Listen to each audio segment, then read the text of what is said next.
L'idée, c'est de faire un espace qui soit destiné à la fois aux gens de passage, hein, les touristes qui viennent découvrir Sète, mais aussi aux habitants de Sète et à tous les acteurs du monde maritime.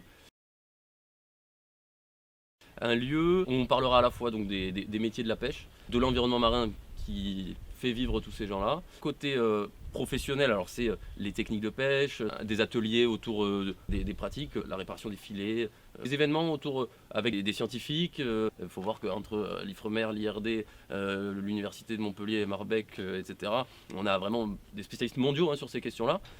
Et que la diffusion vers le grand public, elle se fait pas toujours assez. Et aussi un aspect sur la gastronomie, parce qu'en fait tout ça est très lié. Le poulpe, c'est à la fois c'est passionnant d'un point de vue biologique, c'est lié à un environnement marin. On parle de culture populaire en fait, notre manière de vivre à Sète liée au plaisir de la table. Et justement, cette culture populaire dans Seta Maritima, comment elle se présenterait? Quel aspect elle aurait? Et bien c'est vrai que sur Seta Maritima, on aura l'occasion justement d'insister sur les origines diverses de la population sétoise et notamment en lien en fait avec la cuisine. On a le reflet dans la cuisine à la fois du milieu naturel et des apports culturels des uns et des autres. Et donc à travers l'immigration italienne, espagnole, du Maghreb, etc., on aura la possibilité de mettre en valeur tout ça pour faire connaître aux gens de l'extérieur la diversité sétoise et en insistant donc sur la dimension patrimoniale. Mais pour ça, il faut connaître quoi. Il n'y a rien de plus triste que de voir des gens qui se disent on vient à Sète, on va manger du poisson et puis ils se retrouvent à manger du saumon et des bulots quoi.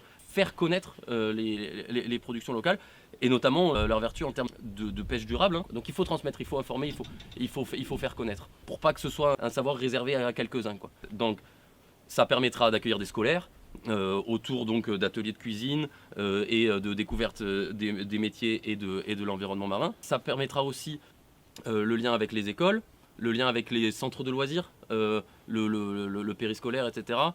Et puis l'accueil de classes de mer, faire se rencontrer les gestionnaires des espaces naturels, les scientifiques, les professionnels et le grand public.